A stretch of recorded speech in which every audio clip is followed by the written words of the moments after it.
Assalamu alaikum wa rahmatullahi wa barakatuh, mes chers frères et sœurs.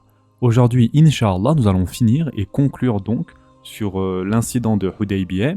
Nous allons commencer par relire rapidement quelques-uns des versets principaux du Coran dans la sourate Al-Fatih qui mentionne donc l'incident de Hudaybiyah. Comme nous l'avons dit, donc la sourate Al-Fatih a été révélée dans sa totalité quand le prophète sallallahu alayhi wa sallam rentrait de Hudaybiyah. Et donc c'est l'une des rares sourates qui a été révélée dans son intégralité.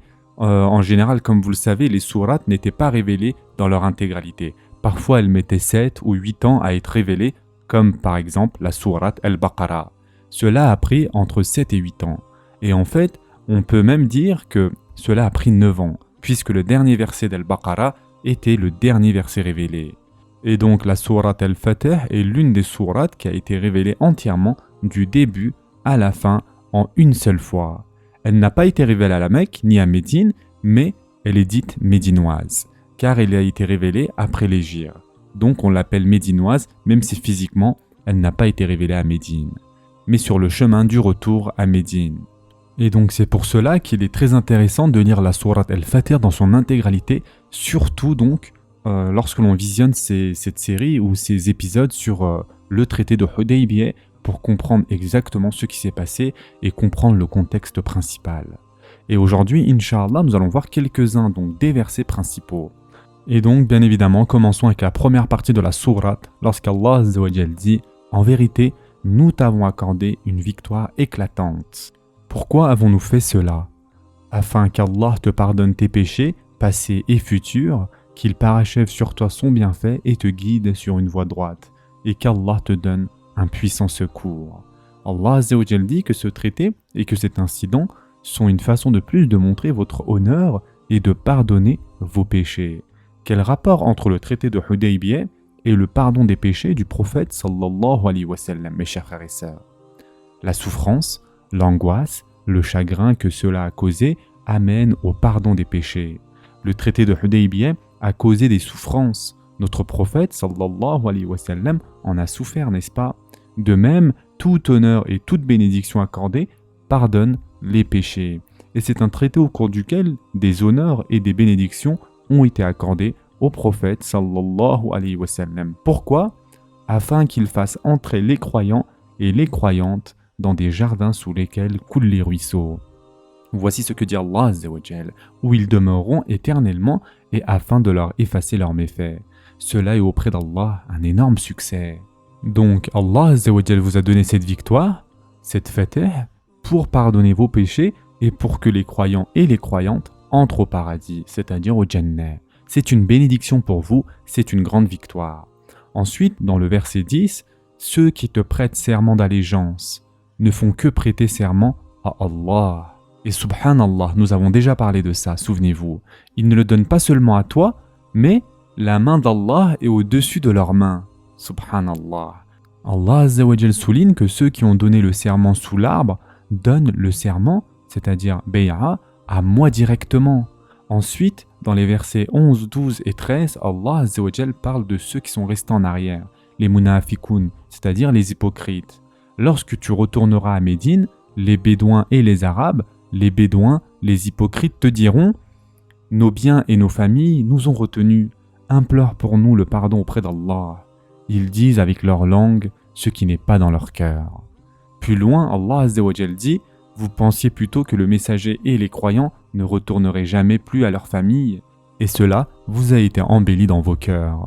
Et vous avez eu de mauvaises pensées, et vous fûtes des gens perdus. » Ainsi, Allah Azza wa Jal dénonce ici leur excuse. Bien sûr, il y a un grand miracle ici, car avant que le prophète sallallahu alayhi wa sallam ne retourne à Médine, Allah Azza wa Jal lui a dit que ces personnes allaient lui dire avant qu'il revienne. Allah Azza wa Jal lui dit comment les Arabes ont-ils su ce qu'ils diraient?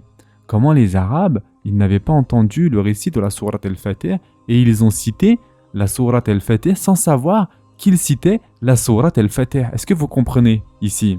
Nous étions occupés, c'était la saison des récoltes, c'était ceci et c'était cela. Plein d'excuses. Bien sûr, cela ressemble beaucoup à Tabouk, qui aura lieu 2 ans plus tard, et c'est la même chose ici. Et donc, comme à leurs habitudes, les hypocrites ont donné encore une fois une nouvelle excuse. Et Allah Azza wa Jal dit, ils disent avec leur langue ce qui n'est pas dans leur cœur. Ils pensaient plutôt que vous ne reviendrez jamais. Quelle mauvaise pensée! Ils ont cru que les Quraysh vous tueraient. Quelle mauvaise pensée! Subhanallah. Et ensuite, Allah Azza wa Jal mentionne au verset 18, Allah a très certainement agréé les croyants quand ils t'ont prêté le serment d'allégeance sous l'arbre. Il a su ce qu'il y avait dans leur cœur et a fait descendre sur eux la quiétude, et il les a récompensés par une victoire proche. Vous remarquerez ici le contraste.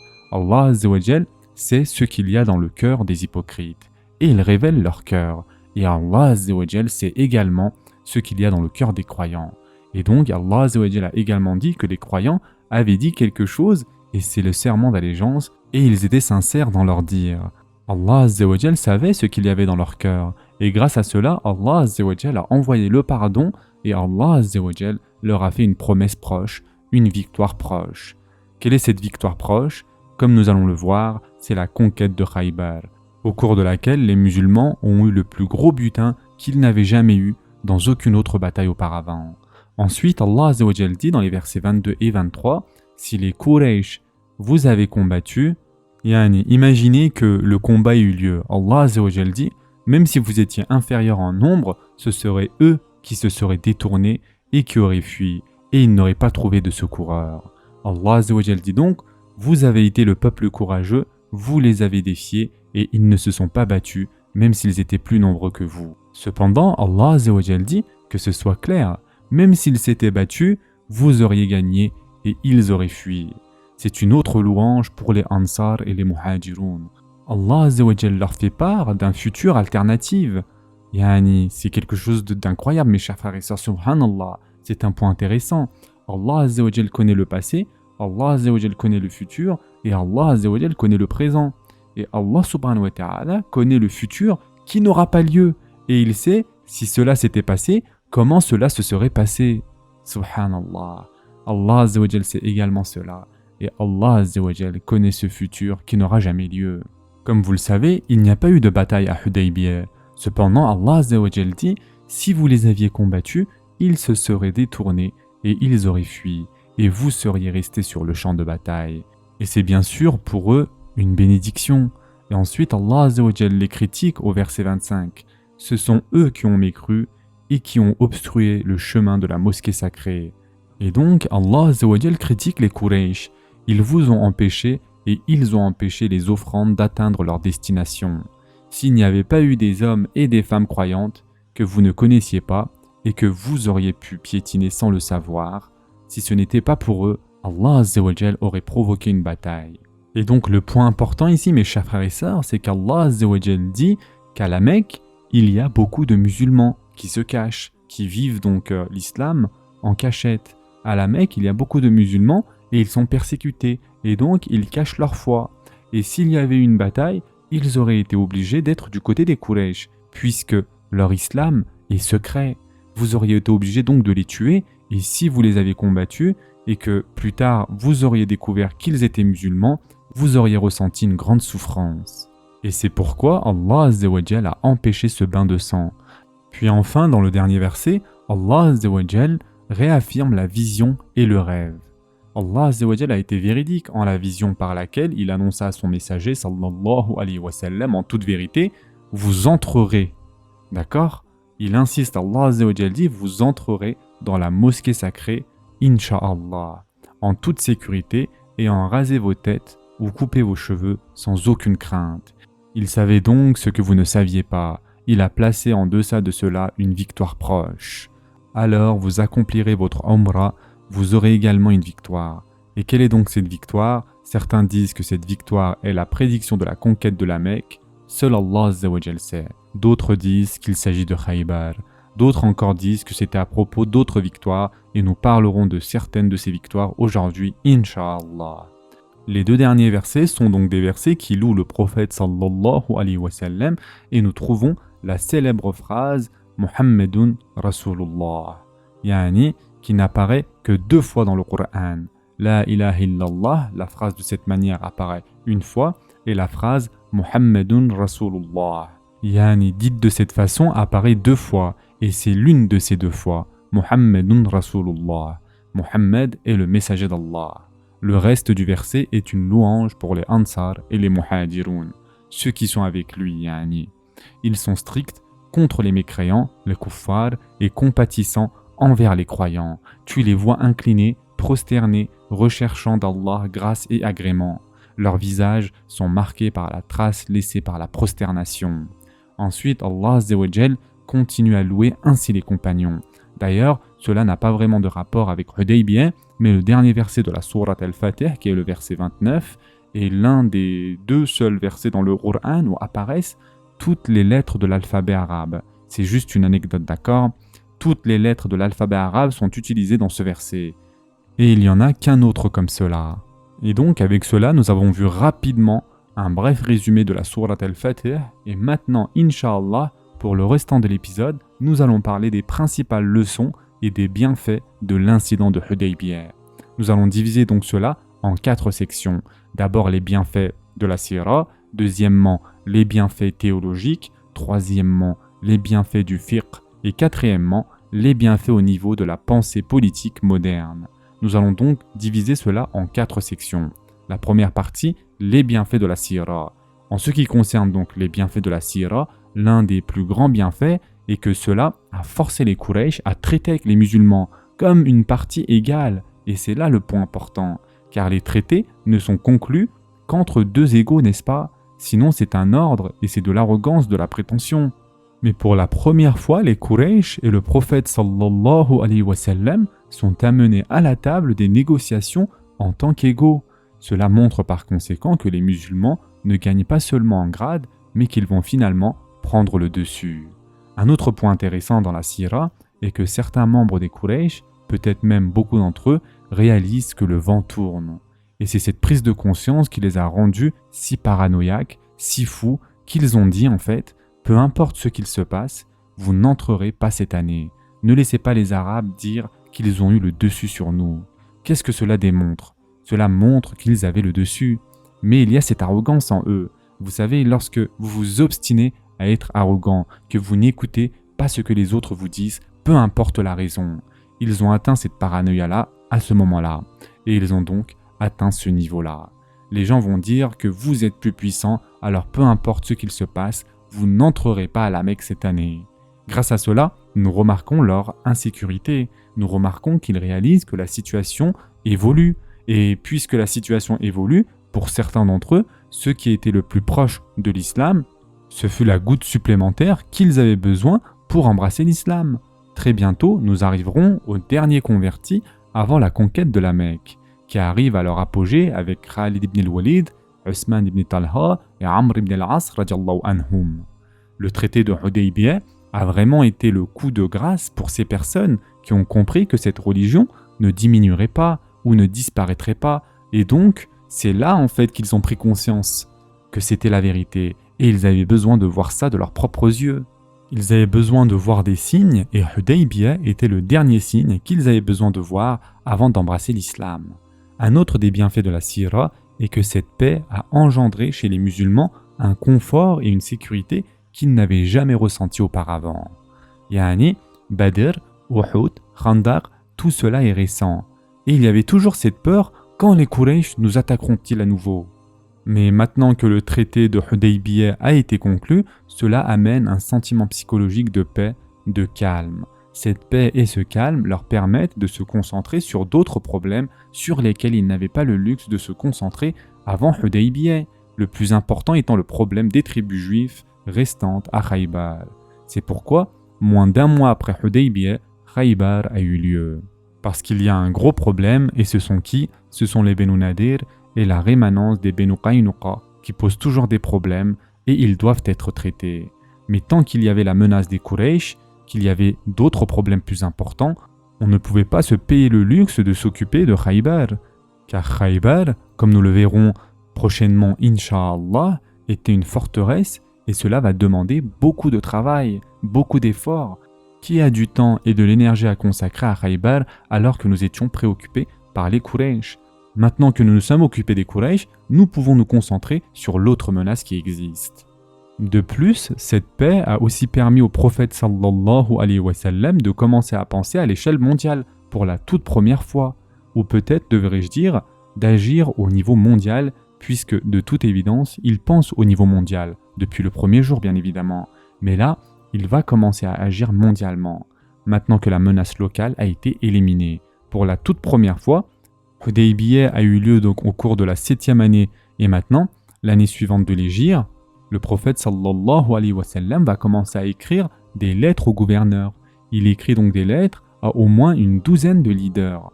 Donc pour la toute première fois, le prophète sallallahu alayhi wa sallam commence à écrire des lettres aux leaders internationaux, puisque les Quraysh ne représentent pas une menace imminente. Nous pouvons nous en occuper et c'est réglé. Cela nous montre également que le traité de Hudaybiyah a donné ou a affirmé donc ce sentiment que la Ummah des musulmans est maintenant une république indépendante. Ils peuvent maintenant négocier avec César, Kisra, et donc c'est pour cela que le prophète sallallahu alayhi wa sallam écrit des lettres en tant que chef politique maintenant.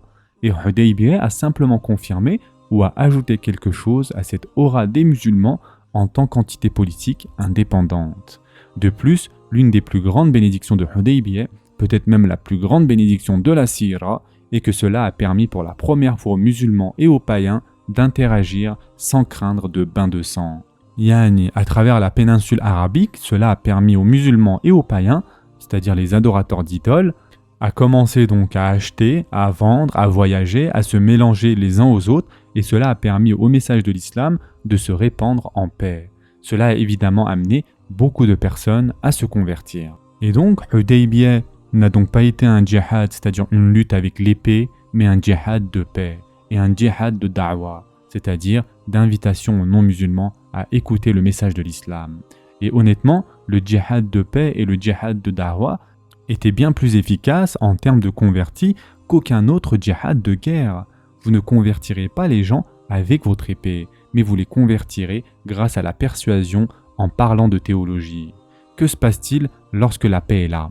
Vous pouvez parler de votre religion, et Ibn Shihab el-Zuhri, qui est un spécialiste le plus connu parmi les Tabi'oun, il est mort donc en l'an 124 après l'hégire, et il est clairement l'un des principaux architectes de notre fiqh, de notre sira et de notre usul. Et donc c'est l'un des principaux bastions du sunnisme, Ibn Shihab el-Zuhri. Mais nous ne savons pas grand-chose sur la quantité des informations collectées, car il n'a pas écrit de livres spécifiques comme Bukhari ou d'autres, bien que ce soit avant cette époque-là. Cependant, nous lui devons vraiment tout sur le plan de l'islam académique. Ibn Shihab el-Zuhri a un nom à retenir. Et donc Ibn Shihab el-Zuhri a dit qu'aucune victoire qui n'avait été accordée à l'islam avant Hudaybiyah n'était plus importante que Hudaybiyah.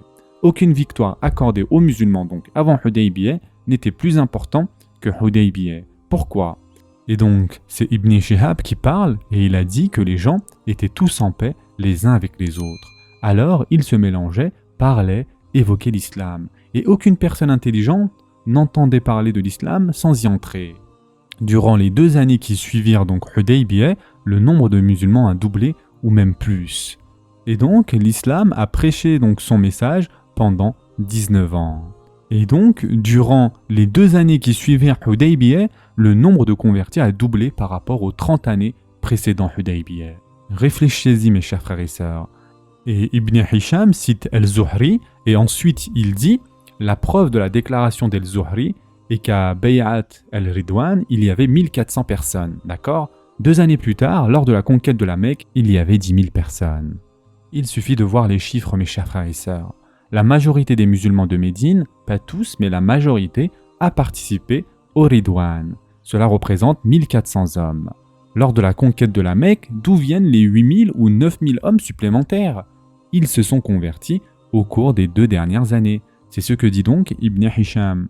Nous devons simplement regarder les chiffres. Cela nous montre clairement qu'un traité de paix peut être une bien plus grande victoire qu'une action militaire. Et bien sûr, l'un des autres bienfaits de la Sira et de Hudaybiyah est que Hudaybiyah est une bénédiction et accorde donc un statut spécial à ceux qui ont participé. Comme nous l'avons déjà dit à de nombreuses reprises, le prophète sallallahu alayhi wa sallam dit aux personnes de Hudaybiyah « Vous êtes les meilleures personnes sur terre. Mais encore, personne qui m'a donné le bay'a n'entrera dans le feu de l'enfer. » Enfin, l'un des derniers bienfaits de la Sira et de Hudaybiyah est que Hudaybiyah a conduit directement à la conquête de la Mecque. Sans Hudaybiyah, il n'y aurait pas eu la conquête de la Mecque, comme nous le verrons, Inch'Allah, prochainement. Yani, mes chers frères et sœurs, c'est le traité de Hudaybiyah qui a permis au prophète sallallahu alayhi wa sallam de se lancer dans une expédition militaire lorsque les Quraysh ne leur ont pas laissé le choix. S'il n'y avait pas eu Hudaybiyah, il n'y aurait pas eu de conquête de la Mecque. Et donc, nous revenons au verset. En vérité, nous t'avons accordé une victoire éclatante. Et donc maintenant, nous allons passer aux bienfaits théologiques très rapidement, car nous les avons déjà vus pour la plupart, c'est simplement pour répéter. Parmi les bienfaits théologiques, Ibn al-Qayyim avait raison. Au passage, Ibn al-Qayyim est l'un des plus grands maîtres pour ce qui est de tirer des bienfaits de la sira. Presque tout le monde a fait le même genre d'analyse qu'Ibn al-Qayyim. Et cela consiste à vraiment penser à la sira et en tirer les points principaux et les bienfaits.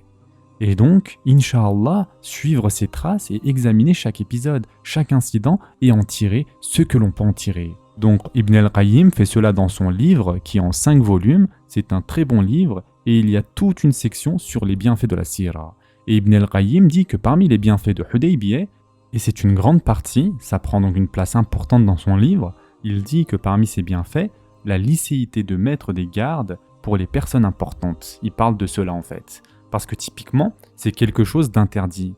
Notre prophète, sallallahu alayhi wa sallam, a interdit à un souverain musulman de s'asseoir alors que tout le monde se lève en sa présence. C'est la règle générale.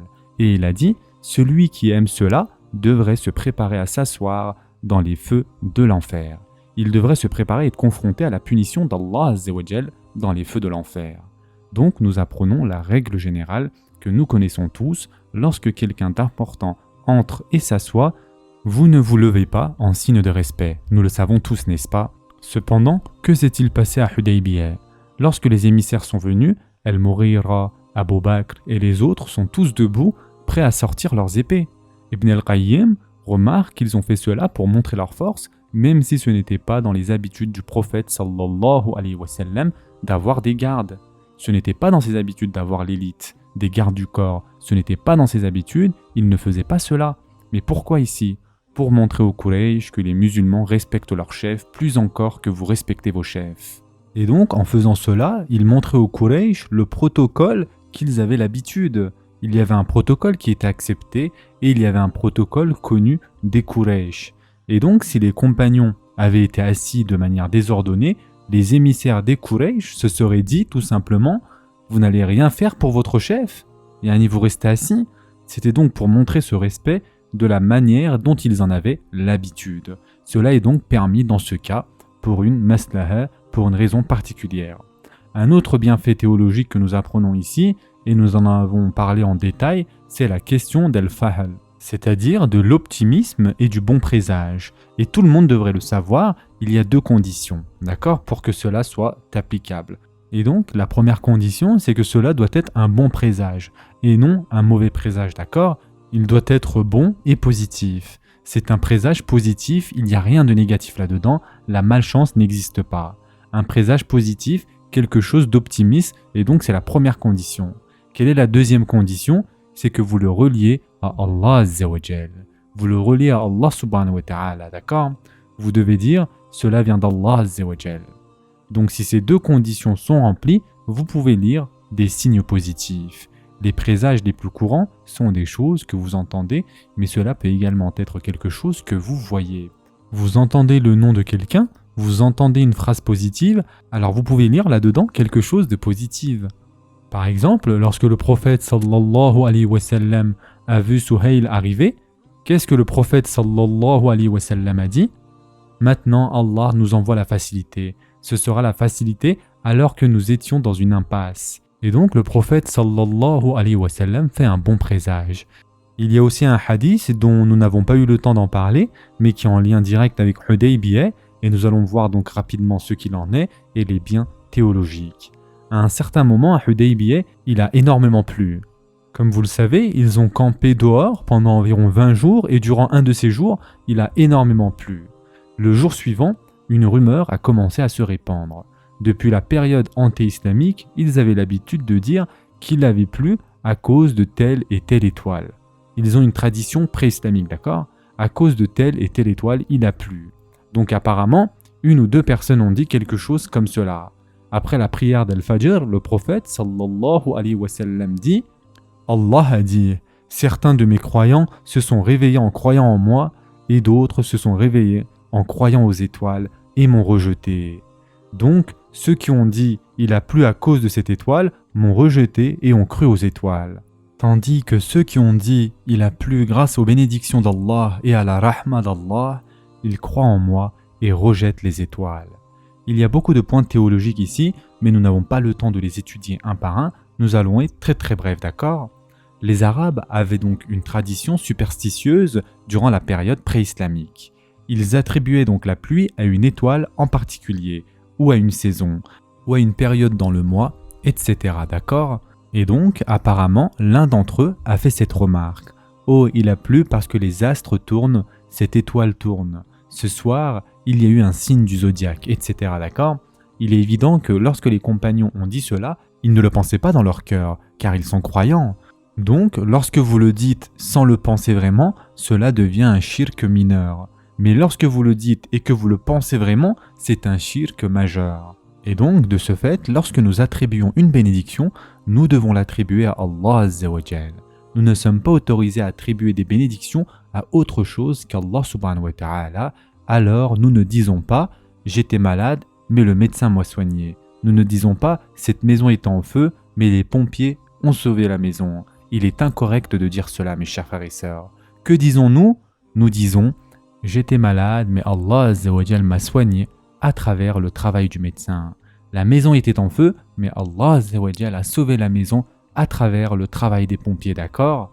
Et ceci est la bonne conduite à avoir avec Allah subhanahu wa ta'ala. Et donc ceci est une autre chose encore que nous pouvons tirer de cet événement qui a eu lieu lors de l'incident de Hudaybiyah. L'incident de Hudaybiyah évoque aussi la question théologique des tabarruk, avec la rémanence du prophète sallallahu alayhi wa sallam. Tabarruk signifie rechercher les bénédictions. Nous avons clairement vu à Hudaybiyah que Suhayl ibn Amr radiallahu an a raconté que le wudu, c'est-à-dire les ablutions du prophète sallallahu alayhi wa sallam, ainsi que sa salive, ou encore, comme il est dit dans un autre hadith, sa transpiration, ses cheveux, étaient utilisés pour obtenir des bénédictions. Et c'est quelque chose qui est clairement autorisé. Personne ne peut dire le contraire, d'accord? Sauf s'il est ignorant ou arrogant.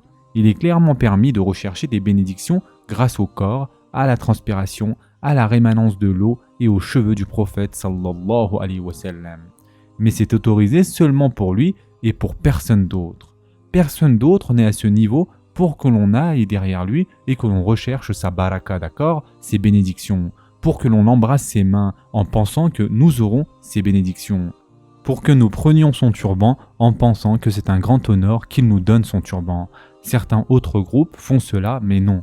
Il n'y a qu'avec la rémanence du prophète sallallahu alayhi wa sallam que nous pouvons faire le tabarruk, d'accord? Et bien sûr, de nos jours, il n'y a aucune rémanence du prophète sallallahu alayhi wa sallam, mais les compagnons utilisaient cela à leur époque. D'ailleurs, il y a également un hadith authentique qui dit que lorsqu'il les a vus prendre tout cela, prendre cette eau, il a dit, le prophète sallallahu alayhi wa sallam, « Pourquoi faites-vous cela ?» Et les sahaba ont répondu, « Parce que nous voulons recevoir la bénédiction d'Allah azza wa jal. » Alors le prophète sallallahu alayhi wa sallam a dit, « Quiconque voudrait qu'Allah et son messager l'aiment, qu'il soit honnête dans son discours, digne de confiance dans ses amana, c'est-à-dire la responsabilité du dépôt, et qu'il n'irrite pas ses voisins. » Lorsqu'ils ont dit qu'ils voulaient être bénis par la rémanence de l'eau, il ne dit pas que c'est mal, que c'est bien, d'accord? Mais il dit, vous voulez vraiment être bénis? Alors parlez avec sincérité, soyez honnête dans vos relations. Assurez-vous que votre voisin vous aime et ne vous haïsse pas.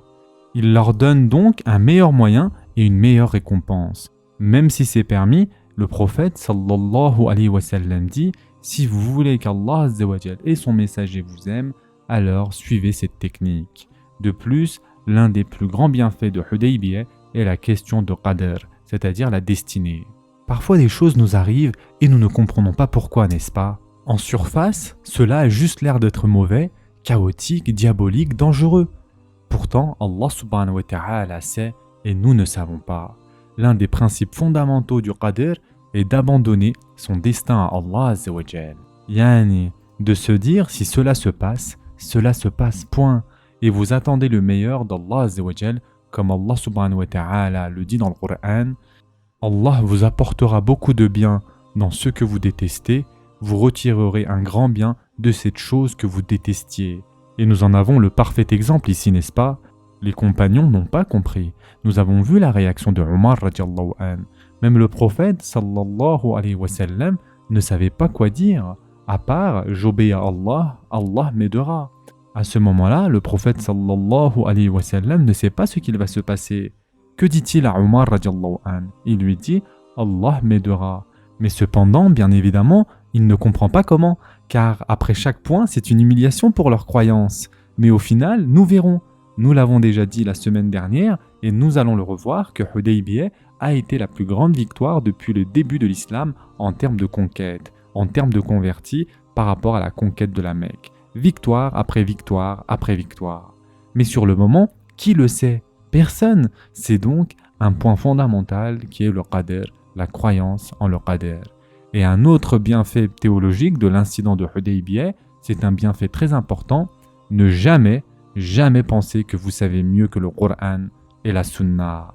Nous avons des déclarations de Omar ibn al-Khattab radiallahu anhu et de Suhayl ibn Hanif radiallahu anhu qui disent tous les deux: accusez votre propre opinion avant d'accuser la religion. Accusez votre propre compréhension avant d'accuser le Coran et la Sunna. Tous les deux. Omar ibn al-Khattab a dit: j'ai presque rejeté l'islam. Que veut-il dire par là? Yani, ce jour-là, mes manières étaient tellement mauvaises, si mauvaises que j'ai eu peur de devenir un kafir ce jour-là. C'est ce que Omar radiallahu anhu veut dire. Je me suis vu pratiquement rejeter l'islam. Et il a dit la fameuse phrase: si quelqu'un d'autre m'avait dit de faire cela, je n'aurais jamais accepté.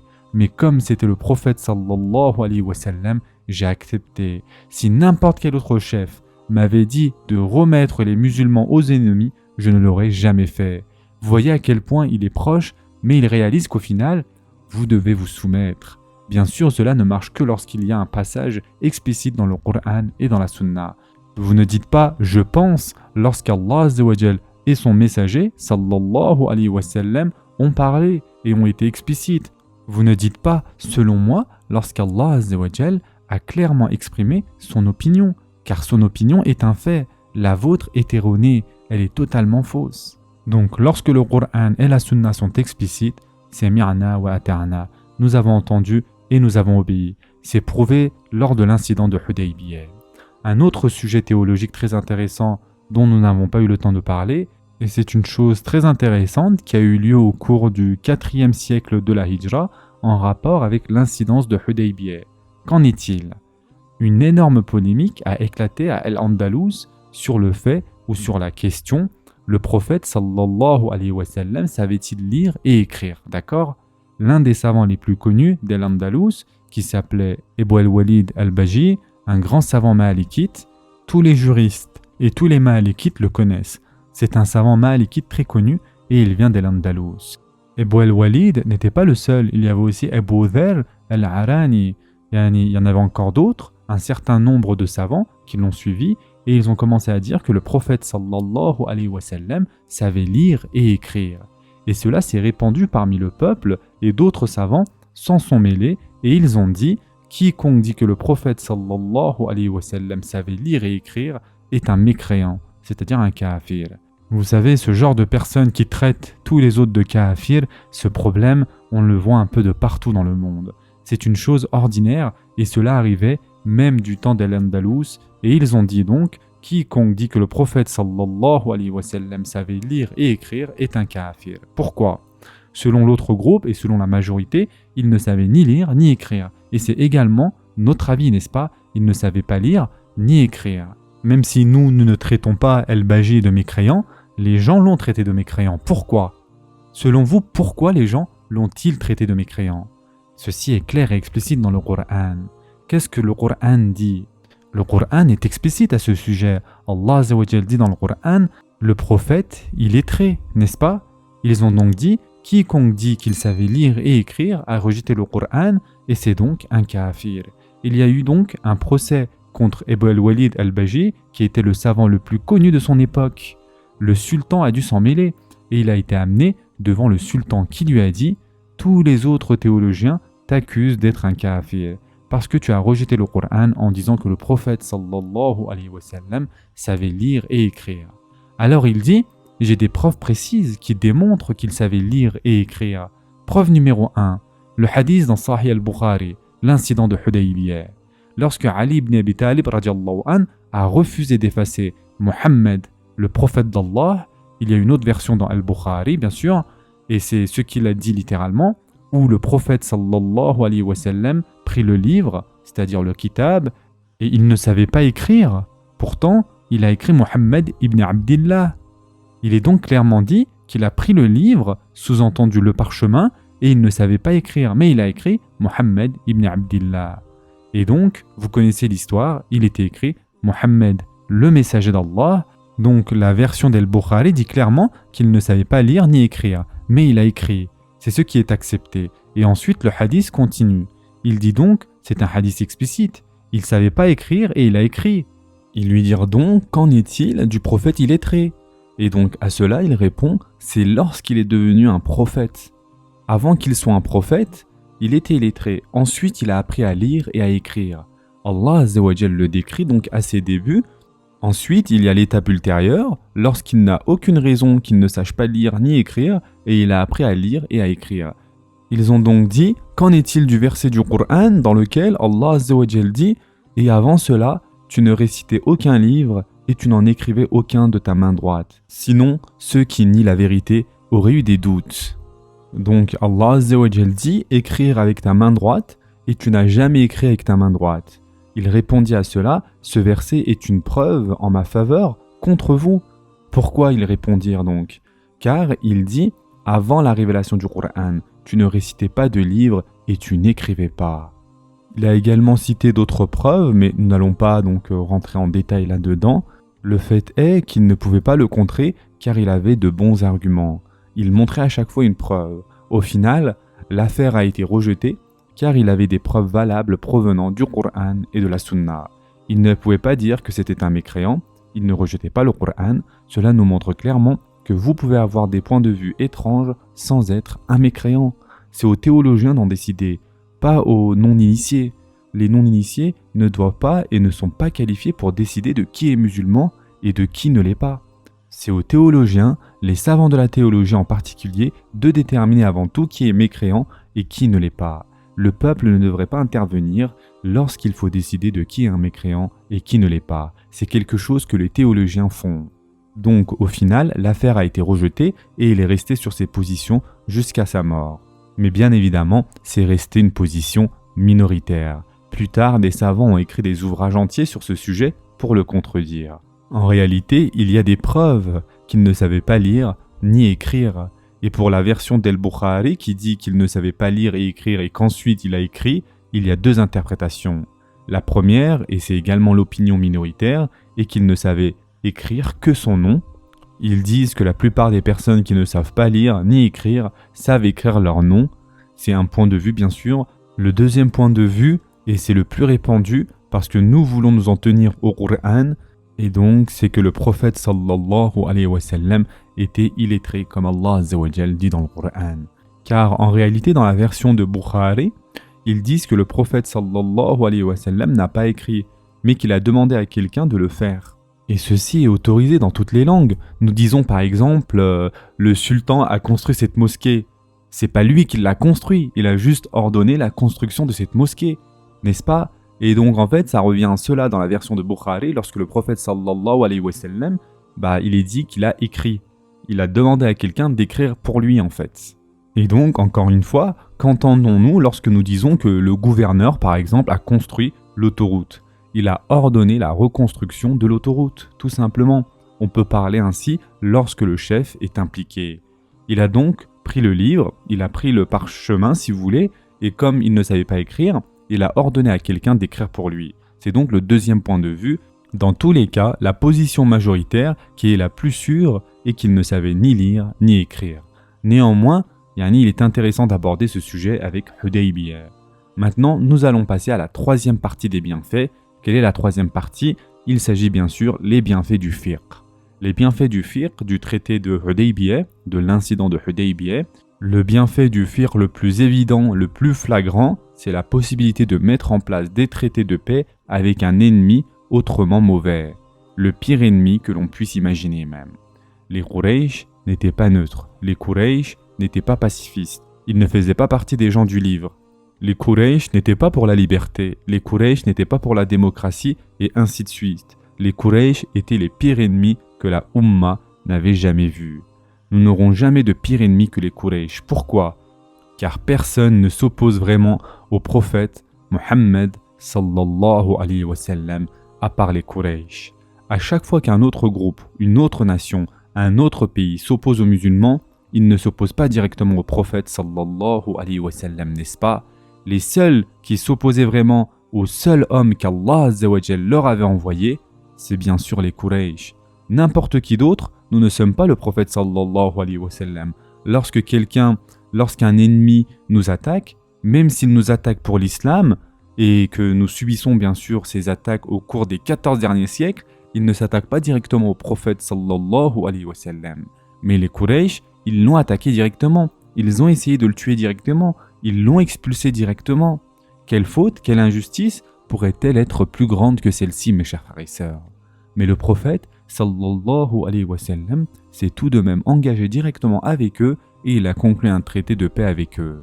Cela nous montre que même avec le plus diabolique, le plus violent, le plus malhonnête et le plus corrompu, et littéralement le peuple le plus maléfique, vous pouvez conclure un traité de paix. Ici, les savants ont différents points de vue. Est-ce que cela signifie qu'il y a un maximum de 10 ans ou non pour les traités ? L'imam al-Shafi'i a dit du traité de Hudaybiyah, le maximum est 10 ans, mais vous pouvez les renouveler autant que vous le voulez, mais cela doit être fait par palier de 10 ans. Le maximum pour le califat, et bien sûr, pour le califat peut s'engager dans un traité de paix pour 10 ans avec un ennemi maléfique. Ensuite, après 10 ans, il doit faire un autre traité ou le renouveler, puis encore un autre. Et il peut le faire, il a le droit. Mais il ne peut pas le prolonger à plus de 10 ans, d'accord ? Mais Abu Hanifa, l'imam Ahmed et d'autres ont dit « Écoutez, ces 10 années sont simplement ce que le prophète sallallahu alayhi wa sallam a fait. Mais si vous voulez faire plus ou moins, il n'y a aucune limite. » Et honnêtement, Inch'Allah, c'est vraiment le point de vue le plus solide. Cela dépend du contexte de l'époque. Ce n'est pas simplement parce que le prophète sallallahu alayhi wa sallam a dit 10 ans que cela signifie que c'est le maximum. Vous pouvez faire ce qui convient par rapport au contexte politique de l'époque. En effet, certains savants modernes, des fuqaha, c'est-à-dire des spécialistes du fiqh, très connus, ont soutenu des points de vue qui sont uniques de nos jours et ils disent qu'au vu du contexte actuel et du monde moderne, nous pouvons déduire qu'il peut y avoir une paix permanente, pas seulement 5 ou 10 ans. Nous pouvons véritablement avoir une paix permanente. Si c'est ainsi que le monde fonctionne, alors nous pouvons avoir une paix permanente et c'est un point de vue qui est évoqué de nos jours. C'est donc le principal point de fiqh que l'on peut déduire de cela. Un autre point du fiqh que l'on peut déduire, même si la vulgarité et les malédictions sont le plus souvent haram, il existe quelques situations très précises où cela devient permis. Par exemple, les paroles de Abu Bakr radiallahu an, c'est une malédiction très vulgaire qu'il a prononcée. Comme nous l'avons vu la dernière fois, c'était très vulgaire. Mais le fait que quelqu'un d'habitude si timide, si muhaddab, c'est-à-dire plein d'adab, plein de bonnes manières, qu'Abu Bakr radiallahu an prononce une telle malédiction en état de colère pour marquer un point contre quelqu'un qui vient d'insulter l'islam, lui et le prophète sallallahu alayhi wa sallam.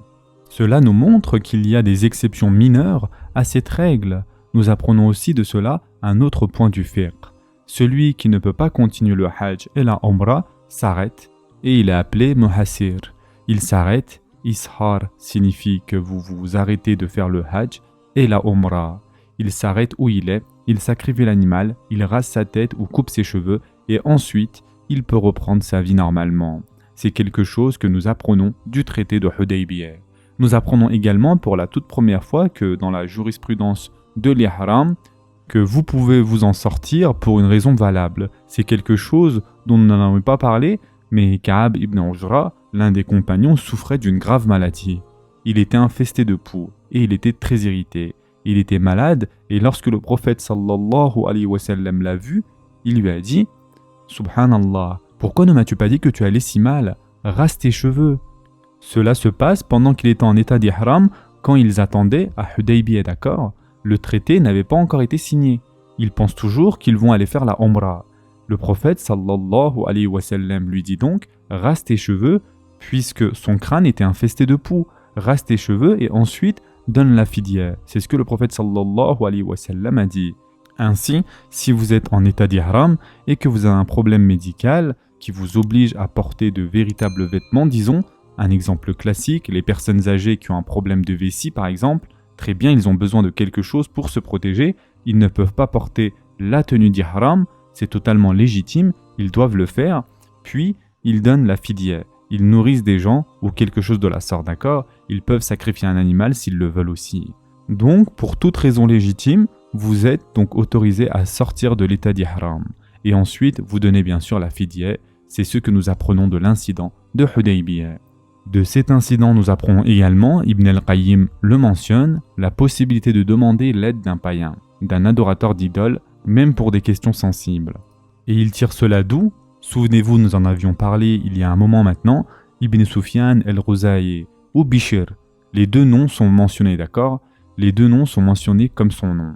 Souvenez-vous, il était le tout premier envoyé, ou espion si vous voulez, que le prophète sallallahu alayhi wa sallam avait envoyé. Et selon Ibn al-Qayyim, c'était un polythéiste, un mushrik.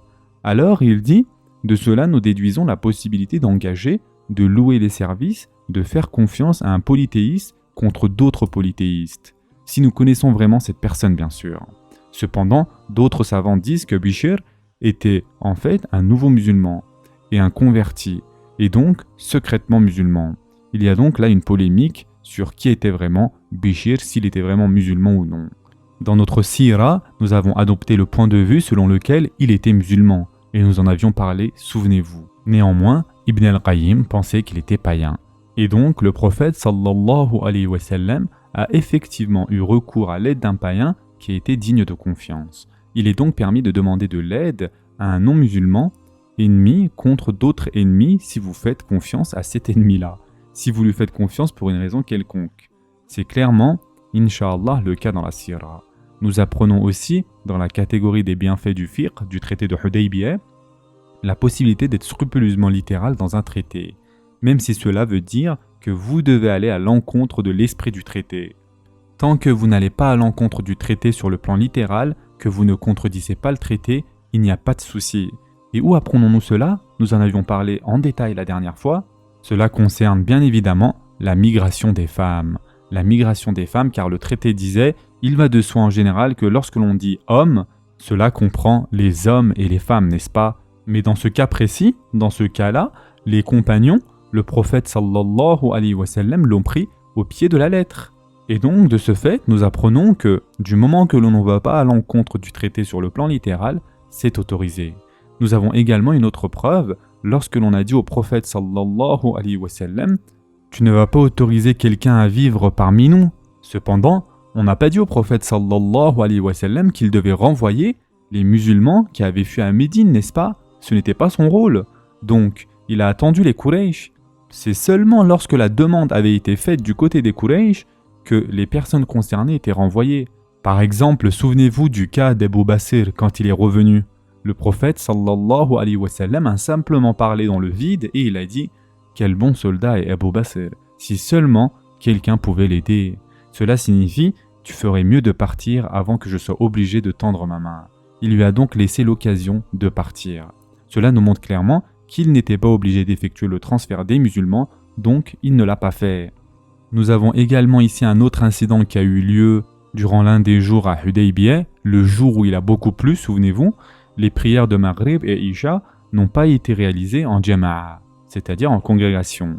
Mais lorsque le muezzin donc a prononcé le ezan, au lieu de dire Hayya al-salah et Hayya al-falah, il leur a dit priez dans vos tentes. Et donc les compagnons ont prié dans leurs tentes car il pleuvait énormément. Ils n'ont pas prié en jama'a. Cela nous montre que dans les moments difficiles, on peut prier à la maison, par exemple lorsqu'il y a un ouragan, une tornade ou des grêlons, etc. Vraiment des conditions météorologiques très très difficiles. Ou encore une tempête de neige, quelque chose de grave, parce que c'est la sunna. Vous ne mettez pas votre vie en danger en conduisant jusqu'à la mosquée dans ce genre de situation. Et nous apprenons cela aussi de l'incident de Hudaybiyah. Nous apprenons également que si nous ratons la prière d'Al-Fajr, et cela peut arriver, n'est-ce pas, nous sommes tous humains, et donc dans ce cas-là, il faut demander pardon à Allah Azza wa Jal et prier 2 raka'a dès que vous le pouvez. Nous apprenons cela bien sûr de l'incident de Hudaybiyah. Et avec cela, nous avons terminé pour aujourd'hui. En attendant, prenez soin de vous mes chers frères et sœurs, et à très prochainement, Inch'Allah.